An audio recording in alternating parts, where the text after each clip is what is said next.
마태복음 5장 17절에서 20절입니다. 같이 한 목소리로 읽겠습니다. 시작. 내가 율법이나 선지자를 폐하러 온 줄로 생각하지 말라. 폐하러 온 것이 아니요 완전하게 하려 함이라. 진실로 너희에게 이르노니 천지가 없어지기 전에는 율법의 1.1획도 결코 없어지지 아니하고 다 이루리라. 그러므로 누구든지 이 계명 중에 지극히 작은 것 하나라도 버리고 또 그같이 사람을 가르치는 자는 천국에서 지극히 작다 일컬음을 받을 것이요 누구든지 이를 행하며 가르치는 자는 천국에서 크다 일컬음을 받으리라. 내가 너희에게 이르노니 너희 의의가 서기관과 바리새인보다 더 낫지 못하면 결코 천국에 들어가지 못하리라. 아멘. 19절에 이렇게 말씀하죠. 이 지극히 작은 율법 말씀 하나라도 버리고 가르치는 자는 천국에서 제일 작다라고 일컬음을 받을 것이고 이를 행하며 가르치는 자는 천국에서 크다 일컬음을 받을 것이다. 그러니까 예수님께서 이 땅에 오셔서 가르치신 이 복음의 이 중심에는 늘 행함이 있었습니다. 삶이 있는 거죠.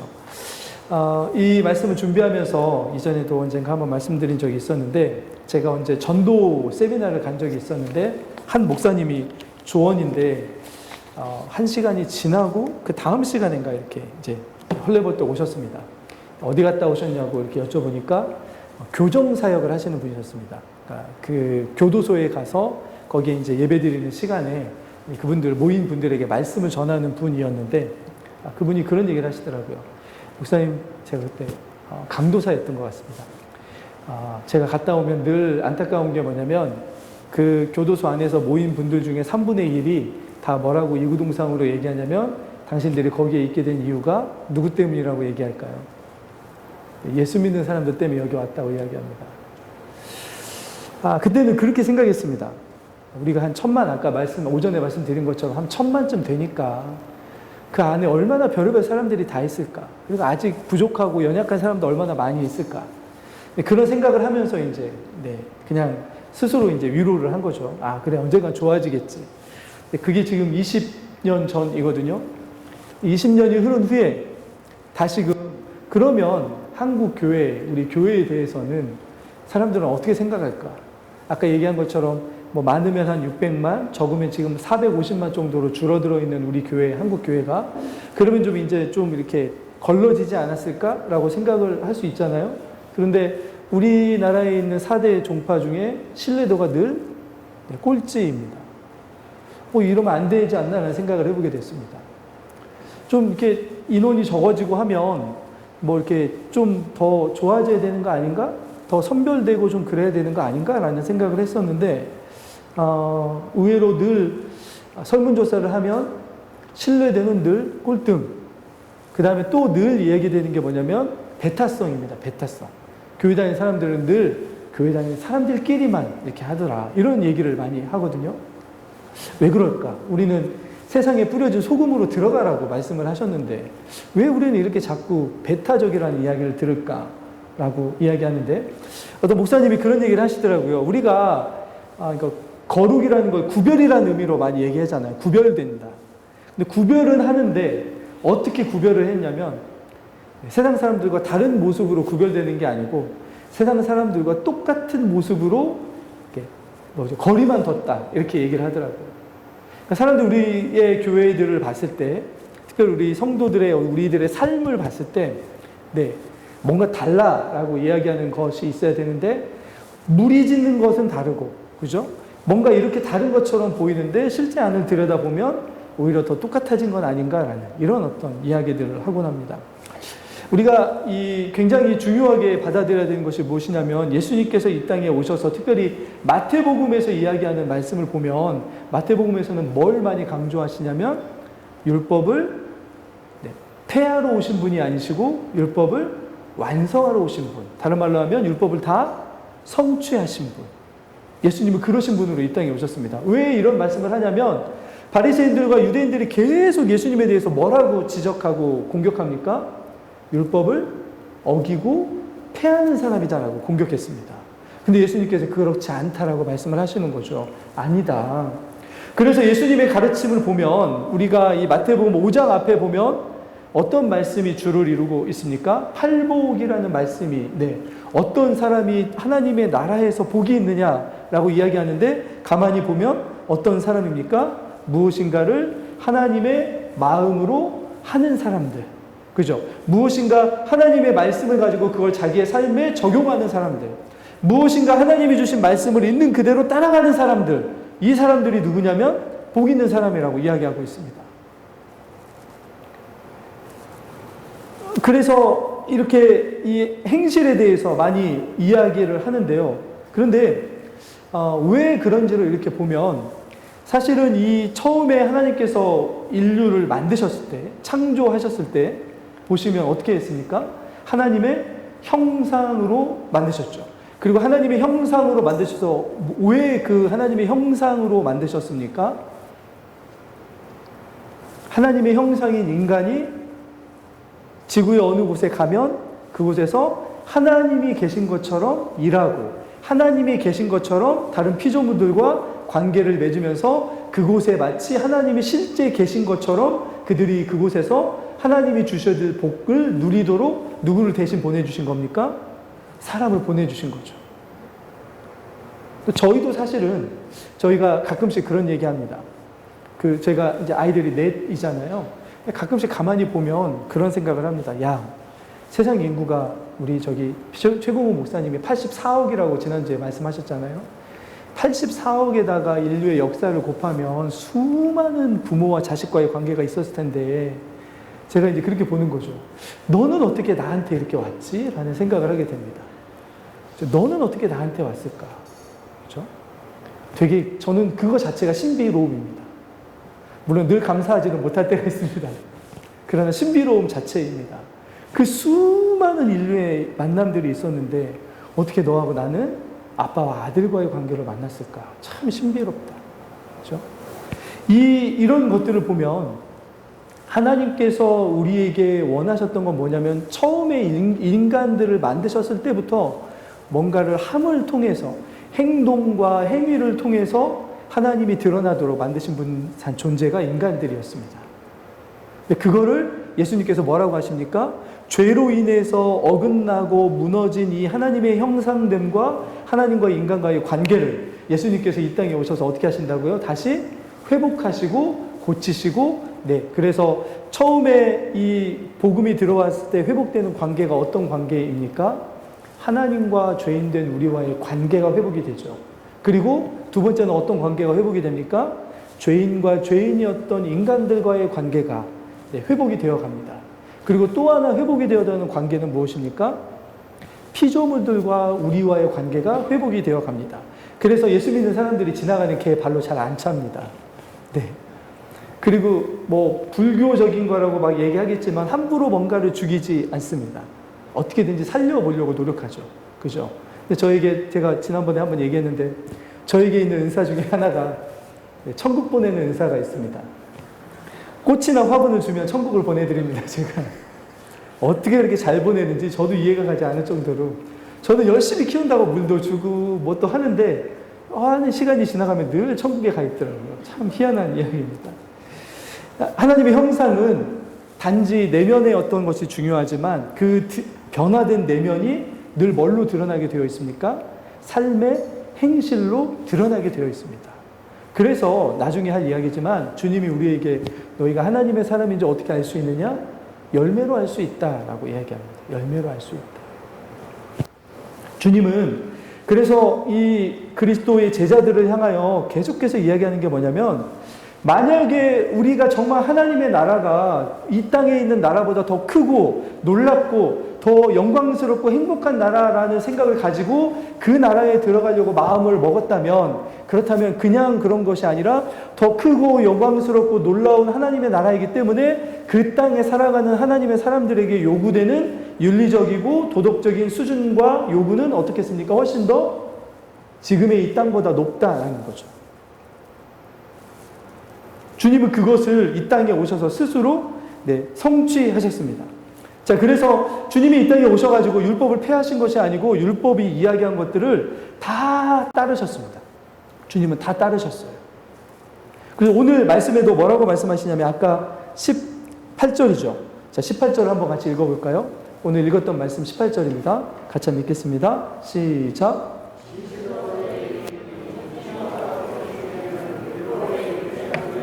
결코 없어지지 아니하고 다 이루리라.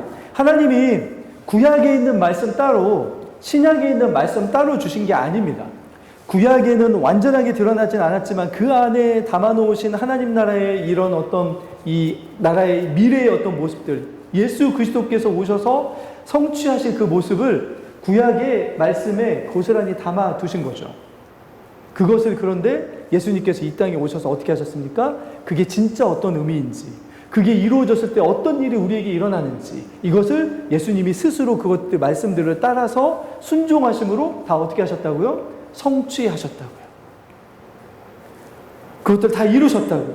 그래서 주님은 율법을 하나님께서 주신 삶의 원리와 규칙으로 스스로 받아들이셨을 뿐만이 아니고, 그것이 아니라 이전의 율법은 이렇게 얘기했지만 실제로는 어디까지 나아가야 된다라고 하는 말씀을 계속 하십니다. 이따가도 보겠지만, 살인하지 말라라고 얘기했지만 실제로는 하나님 나라의 백성이라면 어떻게까지 해야 된다고요? 그 마음에, 살인하고 싶어하는 마음에 의도가 없어야 된다라고 말씀하시는 거죠.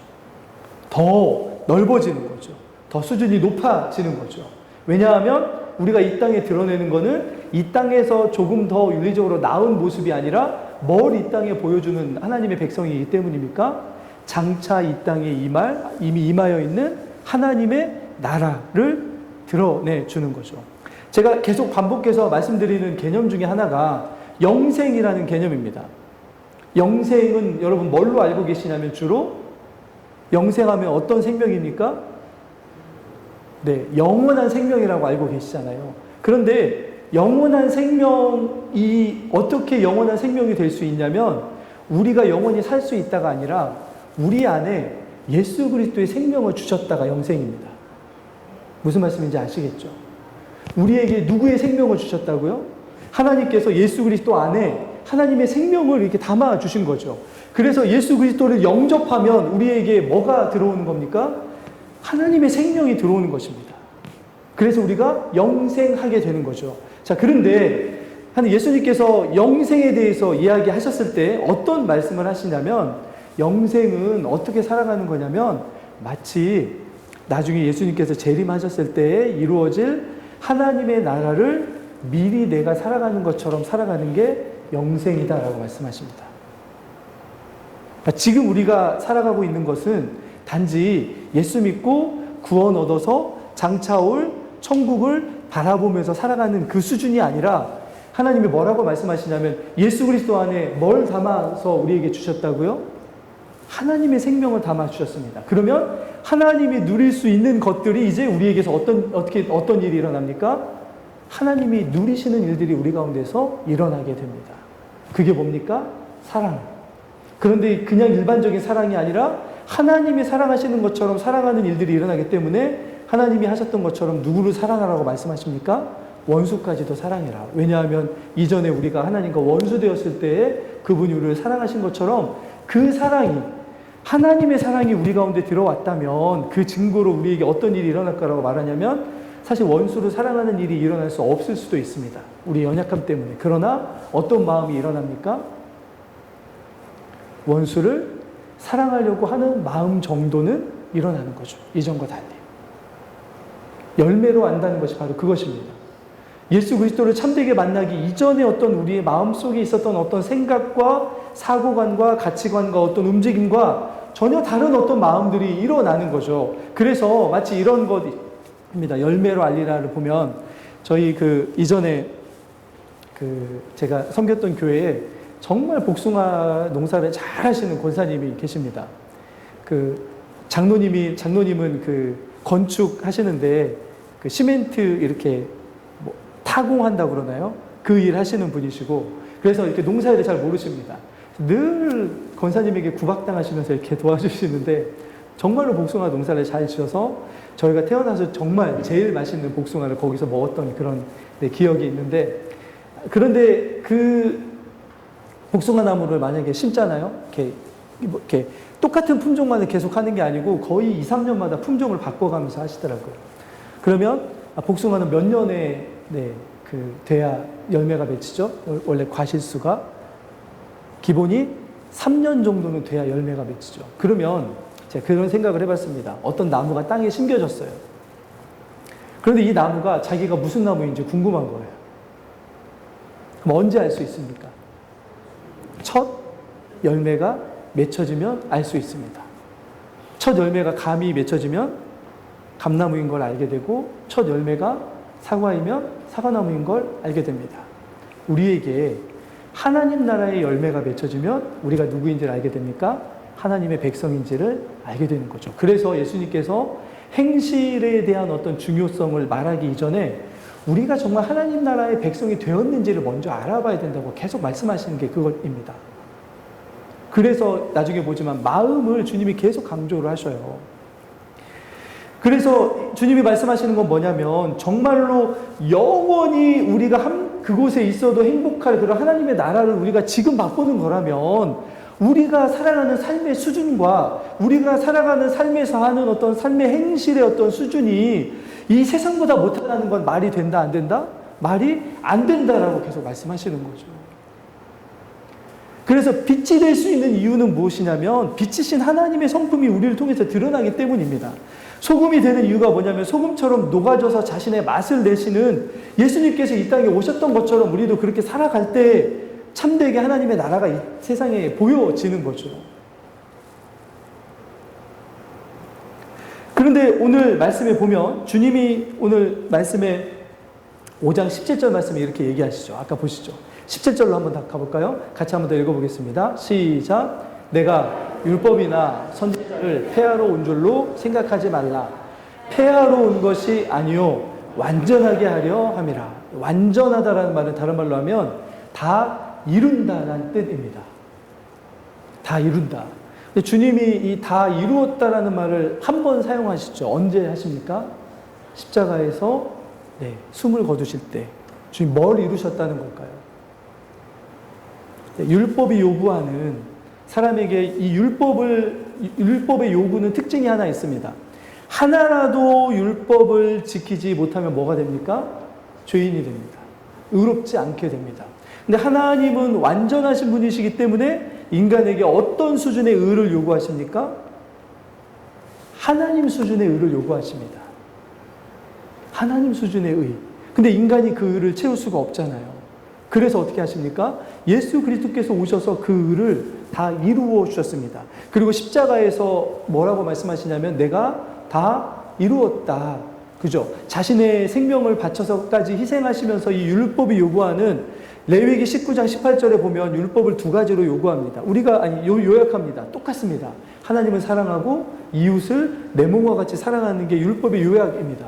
그래서 예수님께 찾아온 청년 부자나 서기관이나 이런 사람들이 율법이 뭘 얘기합니까? 라고 이야기할 때 어떤 때는 예수님이 얘기하기도 하시고 어떤 때는 그들이 얘기하기도 한 게 무엇입니까? 하나님을 마음을 다하고 성품을 다하고 뜻을 다하고 목숨을 다하여 사랑하는 것과 이웃을 내 몸과 같이 사랑하는 것입니다 라고 말하죠. 그때 누가복음에서는 주님이 뭐라고 이야기합니까? 그러면 너네 이웃이 누구냐?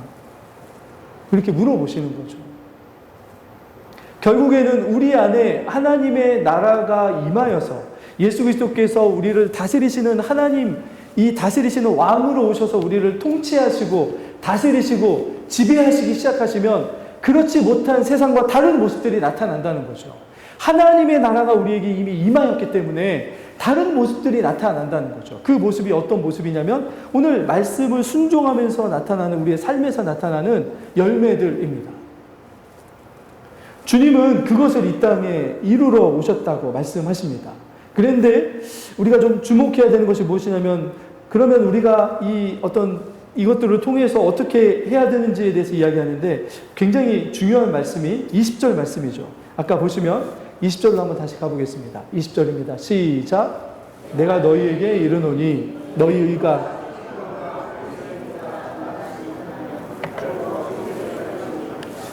유대인들은 어떤 게 의라고 생각했냐면 누가복음 18장에 보면 그 두 사람의 기도 제가 가끔씩 말씀 이렇게 인용하잖아요. 바리새인과 세리가 네, 성전에 와서 기도합니다. 그런데 바리새인은 뭐라고 기도합니까? 뭘 드러내죠? 자신의 의를 하나님 앞에 드러냅니다. 하나님, 저는 일주일에 2번씩 금식하고, 그죠? 밭에 있는 채전에 있는 채소의 뭐까지도 낸다고요? 11조까지 내는 저는 어떤 사람이라고요? 충분히 이렇게 하나님 앞에 나와서 기도할 만한 뭘 가지고 있다고 주장하는 겁니까? 의가 있다고 주장하는 것입니다. 그런데 주님이 뭐라고 말씀하시냐면, 예수 그리스도의 제자된 이들에게 뭐라고 말씀하시냐면, 만약에 너희가 의롭다라는 생각을 가지고 살아간다면 저들이 가지고 있는 의보다 너희의 의가 더 수준이 뭐 해야 된다고요? 높아야 돼 라고 말씀합니다. 그럼 우리는 일주일에 금식을 3번 하고, 그죠? 11조가 아니고 12구조를 하면 살라는 이야기일까요? 그게 아니죠. 하나님 나라의 백성이 된 우리들이 이 예수 그리스도를 통해서 새롭게 이루시는 하나님의 이 통치하심을 따라서 살아가는데, 유대인들의 의를 주장하는 그들의 삶 속에 없는 게 있었습니다. 뭐가 없었을까요? 긍휼과 자비가 없었습니다. 그래서 주님이 뭐라고 그들에게 말씀하십니까? 내가 원하는 것은, 호세아 말씀을 가지고 하나님이 원하시는 것은 제사와 제물이 아니고 뭐라고 이야기합니까? 인애와 자비와 긍휼이라고 말씀하십니다. 의로움은 자기의 어떤 자격 조건을 하나님 앞에 드러내는 것이 아니고, 우리는 그 앞에 설 수 없는 존재인데 우리를 이렇게까지 삼아주신 것에 대한 감사의 마음으로 드러나는 것이 의가 됩니다. 그래서 이 로마서에 보면 이렇게 말씀하죠. 아마 로마서 1장에 보면 복음에는 뭐가 나타난다고요? 하나님의 의가 나타난다고요. 그래서 믿음에서 믿음에 이르게 하는데, 그 믿음의 끝이 무엇이라고 이야기하냐면, 제가 아까 로마서 12장 1절과 2절을 이야기한 그것이 바로 믿음의 끝입니다. 믿음의 완성이죠. 우리의 삶을 하나님이 기뻐하시는 거룩한 산 제물로 드리는 것. 그런데 그것을 방해하는 어떤 것들이 있다면, 세상을 하나님이 기뻐하시는 것이 무엇인지로 분별해서 우리 자신들을 더 하나님의 백성됨을 유지하도록 살아가는 것. 이게 의로운 하나님의 백성들의 삶의 모습인 거죠. 뭔가를 잘하고 아무런 문제가 없다라고 생각하는 그런 의로움이 아니라, 우리에게 주신 은혜, 지난번에 제가 데살로니가전서에서 얘기했던 하나님이 내게 주신 은혜를 무엇으로 보답할 거라고 하는 이런 고백이 사실은 의로움입니다. 모든 것이 다 은혜가 아니고는 설명이 안 되는 그런 일들이 우리의 삶에 주어졌고, 그래서 우리는 하나님 앞에 설 때 아까 바리새인처럼 하나님 앞에 서는 것이 아니라 세리처럼 밖에 설 수 없는 우리들인데, 주님이 이 땅에 오셔서 우리를 하나님의 뜻을 따라서 살 수 있게 만들어주신 그것 자체가 우리에게 하나님의 은혜이다라고 생각하면서, 그래서 우리의 삶을 어떻게 만들어 갑니까? 하나님이 기뻐하시는 삶을 살도록 그렇게 만들어가는 것. 그게 우리의 삶에 이루어지는 의로움입니다. 예수님께서 이 땅에 오셔서 이야기하신 이 삶의 윤리들 있는데요. 우리 그 특징이 하나 있는데, 자, 같이 한번 읽어보겠습니다. 같이 읽습니다. 시작. 너희 하늘 아버지께서 완전하신 것 같이 너희도 완전하라. 예수님이 이 땅에 오셔서 제자들에게 하셨던 말씀이 뭐냐면, 이 의로움과 삶의 수준을 누구까지 높여야 된다고요? 하나님의 수준까지 높이라고요. 그런데 할 수 있습니까? 없습니까? 없죠. 그래서 어떻게 하라는 말씀이냐면, 이것은 이렇게 받아들이면 좋을 것 같습니다. 하나님이 바라보시는 것처럼 바라보는 거죠. 내가 그만큼 할 수는 없지만 하나님이 여기서 원하시고 뜻하시는 것은 뭘까라고 바라보는 거죠. 하나님이 내가 여기서 어떤 수준을 원하시고 하나님의 수준이 뭘 원하실까를 바라본다면, 우리가 하나님 수준의 만큼은 절대로 따라갈 수 없지만, 그러나 하나님이 원하시는 모양이 우리의 삶 속에서 나타나게 될 것입니다. 그런데 여기서 더 조심해야 되는 게 뭐냐면, 마태복음 7장 21절입니다. 우리가 굉장히 조심해서 봐야 되는 말씀인데, 한번 같이 읽어보겠습니다. 시작.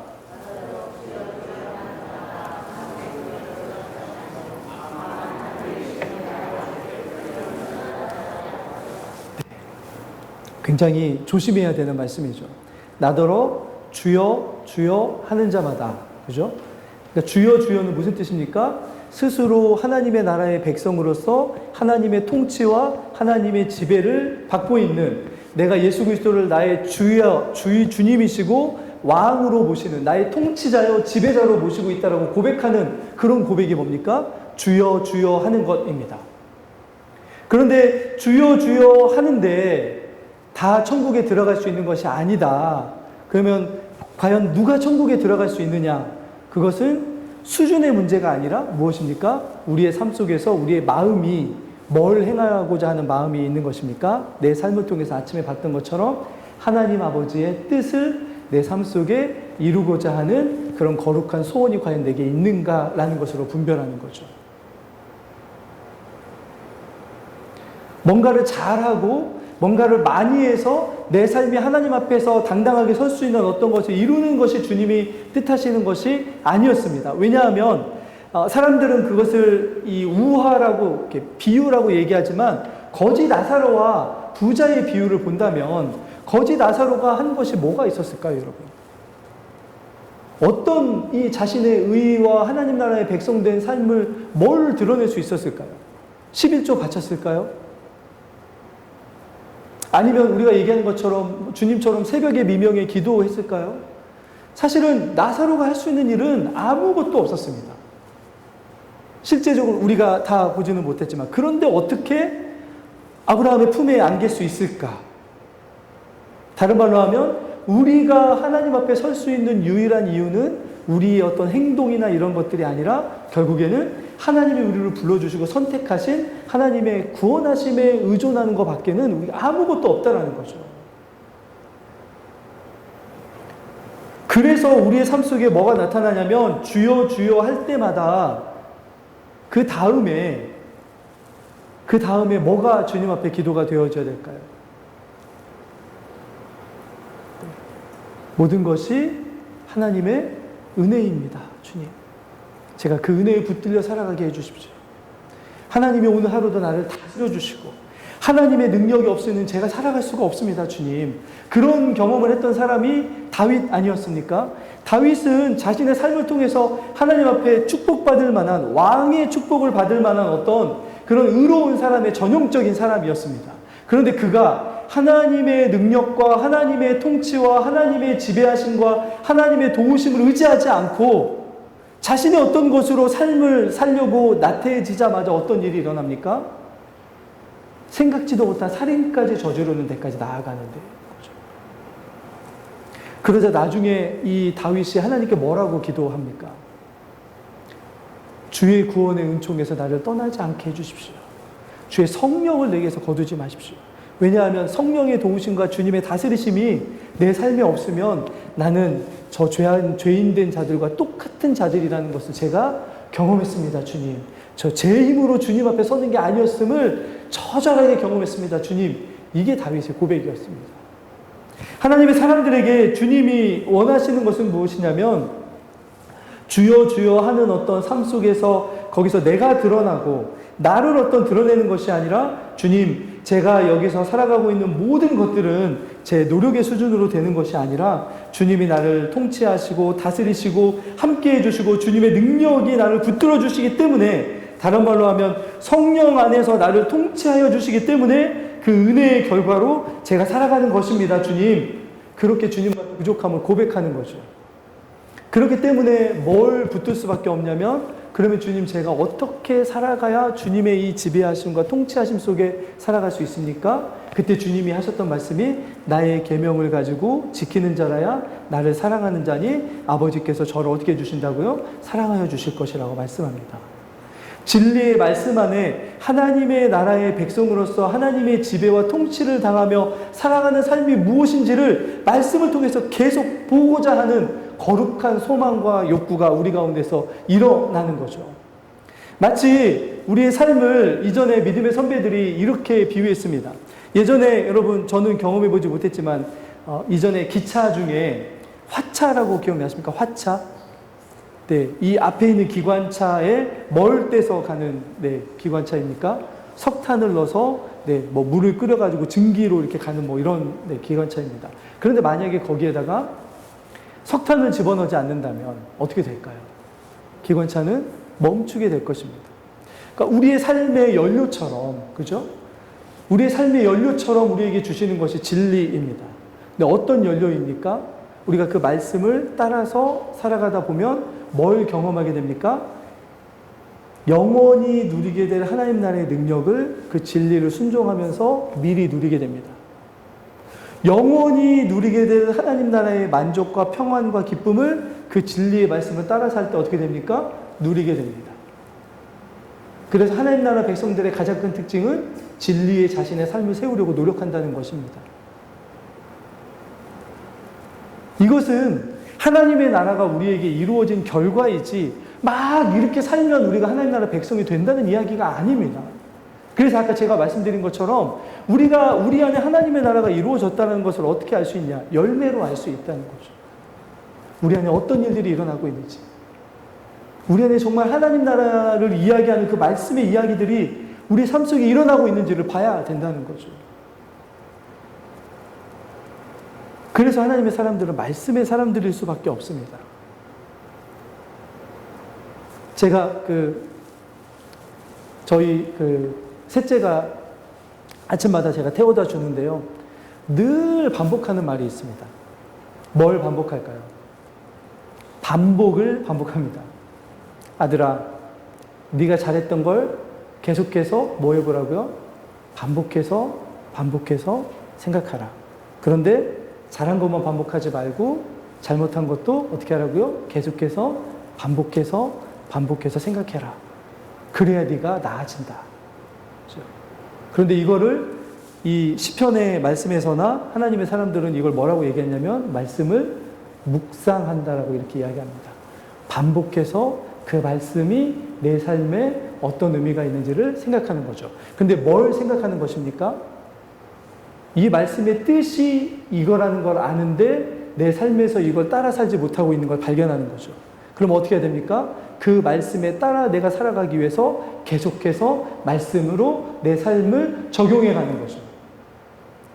안 되면 다시 하고, 안 되면 다시 하고. 그게 묵상입니다. 단지 알아가는 게 묵상이 아닙니다. 말씀의 뜻을 아는데 그 말씀이 내 삶에 이루어지지 않고 있다면 어떻게 해야 됩니까? 그 말씀이 내 삶에 이루어지게 하기 위해서 사도 바울은 뭐라고 고백하냐면 나는 내 몸을 쳐서 복종시켜 가면서까지 이걸 내 삶에 이루려고 노력한다라고 이야기합니다. 이게 하나님의 나라가 우리에게 이루어진 결과라고 이야기하는 거죠. 그것을 위해서 성령께서 우리에게 오셨습니다. 성령은 어떤 영이십니까? 진리의 영이시죠. 진리가 어떤 뜻인지를 가르쳐 주시러 오신 분이 성령 하나님이십니다. 능력으로만 오신 것이 아니고요. 그리고 성령의 가장 큰 특징은 성결의 영이십니다. 진리를 따라가다 보면 우리의 삶이 저절로 어떻게 되어갑니까? 거룩하게 바뀌어져 갑니다. 거룩은 누구를 닮아가는 거냐면 하나님을 닮아가는 것이고 결국에는 우리에게서 무엇이 일어나냐면 하나님의 형상이 회복되어져 가는 일들이 일어납니다. 제가 말씀드린 것처럼 로마서 8장에 보면 우리를 이전에 택하시고 그리고 우리를 구원하시고 그리고 우리를 영화롭게 하신다고 말씀하십니다. 근데 그 영화롭게 하시는 그 최종적인 목적이 누구라고 이야기하냐면 아들의 형상을 따라라고 되어 있습니다. 진리를 따라가다 보면 우리 안에서 우리의 마음의 씀씀이와 우리의 마음의 이런 어떤 성품과 여러 가지 성향과 경향과 이런 어떤 움직임들이 누구를 닮아가게 된다고요? 예수 그리스도를 닮아가게 되어 있습니다. 그게 우리가 예수 그리스도에 통치당하고 있다. 예수 그리스도가 우리의 왕이시다. 예수가 우리를 지배하신다라고 이야기할 수 있는 유일한 근거가 됩니다. 주님이 뭐라고 말씀하십니까? 주여 주여 한다고 해서 하나님의 나라에 들어갈 수 있는 게 아니라고 분명하게 얘기하죠. 어떻게 해야 들어간다고요? 내 아버지의 뜻대로 행하는 자. 그 뜻이 무엇인지를 주님이 주신 말씀을 통해서 분별하고 내 삶에 이루어가는 이들이 하나님께서 말씀하시는 그런 이들입니다. 인간의 노력의 수준으로 다 따라갈 수는 없지만 그러나 성령의 도우심 가운데 우리를 말씀 위에 세워가려고 노력하는 이들이 바로 그런 이들입니다. 그래서 주님은 뭐라고 말씀하시냐면 우리 마음이 달라진다라고 말씀하는데요. 어떤 말씀을 하시냐면 마태복음 5장 21절에서 26절을 한 번만 옆에 있으니까 한번 보시겠습니까? 성경을 한번 보시면 자 21절 한번 같이 읽어보겠습니다. 같이 읽습니다. 시작. 옛사람에게 말한 바 살인하지 말라. 누구든지 살인하면 심판을 받게 되리라 하였다는 것을 너희가 들었으나 나는 너희에게 이르노니 형제에게 노하는 자마다 심판을 받게 되고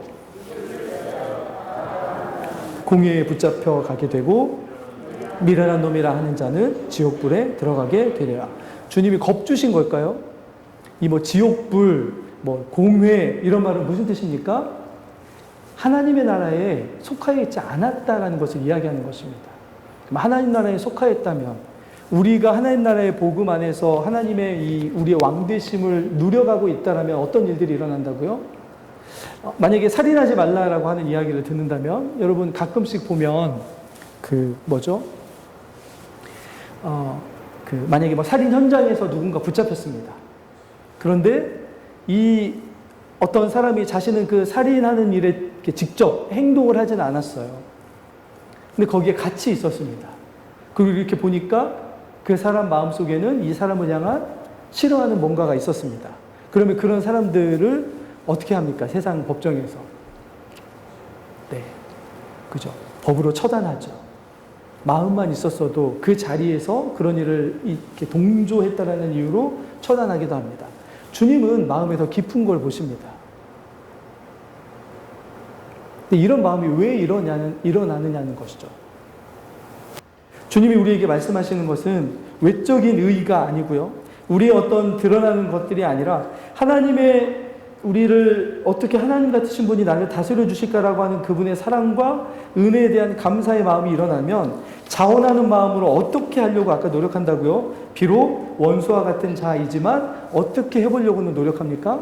사랑해 보려고 노력하는 모습을 나타나는 거죠. 다 사랑할 수는 없습니다, 사실. 왜냐하면 예수님이 가룟 유다를 사랑으로 품어주셨지만 가룟 유다는 튕겨져 나갔잖아요. 그러나 예수님은 어떻게 하셨습니까? 끝까지 사랑은 하셨습니다. 그게 우리에게 요구하시는 거죠. 그걸 요구하시는 거죠. 우리가 어디까지 좋아져야 되는지 내면의 동기와 이런 것들을 주님이 보시기 때문에 주님은 우리가 하나님과 회복되어서 이런 어떤 하나님의 인도하심과 보호하심 가운데 살아가게 되었다면 우리도 이제는 마음의 성품과 태도를 바꾸어서 살아가라고 이야기합니다. 밑으로 보시면 간음하는 것도 마찬가지죠.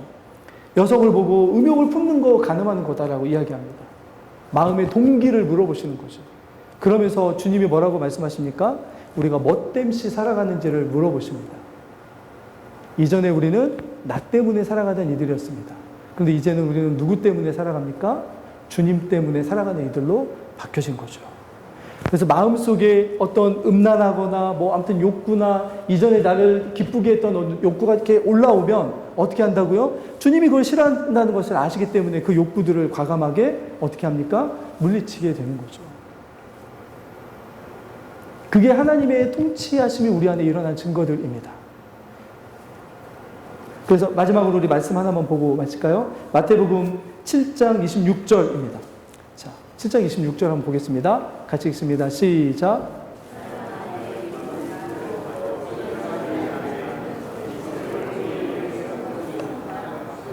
네. 말을 듣는 게 중요한 게 아니고 뭐 하는 게 중요하다고요? 행하는 게 중요하다고요. 그런데 그러면 사람들이 왜 하나님의 말씀을 자신의 삶 속에서 행합니까? 그게 바로 하나님의 나라가 내 안에 이루어졌다는 증거이기 때문입니다. 주님의 말씀이기 때문에, 나의 주인 되신 분의 말씀이기 때문에 그 말씀을 듣는 것으로 그치는 것이 아니라 어떻게 합니까? 행하는 거죠. 여러분, 달란트 비유를 보시면 한 가지 되게 독특한 말씀이 있죠. 5달란트 받은 자와 2달란트 받은 자와 1달란트 받은 자가 있습니다. 5달란트 받은 이와 2달란트 받은 이는 어떻게 합니까? 기꺼이 가서 어떻게 합니까? 5달란트를 남기고 2달란트를 남깁니다. 누구를 위해서 남겼습니까? 자신을 위해서 남겼습니까? 아닙니다. 주인을 위해서 남겼습니다. 그 양이 사실은 어마어마합니다. 엄청난 액수임에도 불구하고 누구를 위해서 남겼다고요? 주님을 위해서 남겼다고요. 그렇게 남겨드려도 그 주인으로부터 받은 내가 받은 은혜가 이 액수보다 비교할 수 없이 크다라고 하기 때문에 그 일을 할 수 있는 거죠. 그게 우리 안에 있는 감사의 이유가 됩니다. 5달란트와 2달란트 받은 사람들은 그 주인에 대한 감사와 사랑의 마음이 가득했기 때문에 5달란트 정도는 주인을 위해서 얼마든지 드려도 된다라고 생각했던 이들이었습니다. 그런데 1달란트 받은 사람들은 받은 사람들이 아니죠. 1달란트는 어땠습니까? 주인을 이리 재고 저리 재고 주인은 이런 사람이고 이런 사람이고 이런 사람이어서 주인에게 줄 수 있다고요? 없다고요? 주면 안 된다고요. 저 사람은 내가 줄 관계가 아니라 이렇게 얘기합니다. 이게 어떤 마음입니까? 나를 위해서 하는 마음입니다. 주님이 우리 안에 안 계시면 그런 삶이 되는 거죠. 뭘 갖다 바쳐드려도 아깝지 않은 마음. 내 인생의 전부를 갖다 드려도 아깝지 않은 마음. 그게 5달란트든 2달란트든 설령 1달란트든 그게 적을지라도 다른 이들에 비해서 적게 드릴 수밖에 없는 삶이라 할지라도 비교가 될 수 있을지 모르겠지만 내게 있는 전부를 1달란트를 맡겨주셨다면 1달란트를 다 드릴 수 있는 그게 주님을 향한 우리의 반응인 거죠. 근데 그 달란트 비유의 특징이 무엇입니까? 주님이 뭐라고 칭찬하시죠? 잘 하였도다. 착하고 충성된 종아. 이 5달란트를 남기는 동안 주님이 그들의 마음속에서 뭘 보셨습니까? 주님을 향한 충성. 다른 말로 하면 왕으로 섬기고 통치와 지배하신 나의 주인으로 섬겼다라고 하는 것을 인정받을 만한 모습이 충성의 모습이 그 달란트를 만들어가는 주님 없을 때 그 모습으로 나타났던 거죠. 이런 모습이 주님이 원하시는 모습이었습니다. 그런데 그것이 어떻게 일어난다고요? 우리를 말씀의 반석 위에 우리를 세우는, 다른 말로 하면 말씀을 행하는 삶으로 살아갈 때만 그런 일들이 우리 가운데 나타나게 된다는 거죠. 그래서 나중에 이렇게 보시면, 자, 마태복음 6장 33절 말씀만 보고 말씀을 마치겠습니다. 같이 읽겠습니다. 시작. 그런즉 너희는 먼저 그의 나라와 그의 의를 구하라. 그리하면 이 모든 것을 너희에게 더하시리라. 이게 하나님 나라의 법칙입니다. 주님이 이 땅에 오셔서 초청한, 우리를 불러주신 하나님 나라의 삶이 여기에 있습니다. 먼저 하나님의 나라와 의를 구하는 삶, 다른 말로 하면 충성하는 삶, 그죠? 주님을 위해서 무엇인가를 하는 삶. 그렇다고 해서 내 삶을 다 팽개치고 하는 게 아니라 내게 주신 5달란트를 가지고 5달란트를 남긴 것처럼 내게 주신 모든 것들이 다 주님이 주신 달란트라고 고백하면서 그것을 가지고 주님께 맞게 남겨드리는, 그걸 통해서 주님께 충성의 마음을 보여드리는 그 사람들이 누구냐면 먼저 하나님의 나라와 그의 의를 구하며 살아가는 이들인 거죠. 그냥 내 삶을 다 팽개쳐주고 하나님의 나라만 위해서 살아가는 이야기가 아닙니다. 달란트 비유를 통해서 주님은 우리에게 주어진 것을 가지고 있는 자리에서 주님이 드러나도록 그것을 가지고 사용하는 충성된 삶이 우리에게 요구하시는 것이라는 것을 주님이 말씀하여 주십니다. 그렇게 살아가면 어떻게 하실 거라고요? 제가 아까 말씀드린 것처럼 장차 우리가 예수 그리스도께서 오셔서 이루어질 하나님의 나라에서 우리가 누릴 수 있는 그 모든 것들을 어떻게 하면서 살아간다고요? 지금 누리며 살아갈 수 있는 은혜를 주십니다. 그러니까 흔들려도 넘어지지 않는 거죠. 우리가 뭘 바라보고 있는지가 정확하니까요.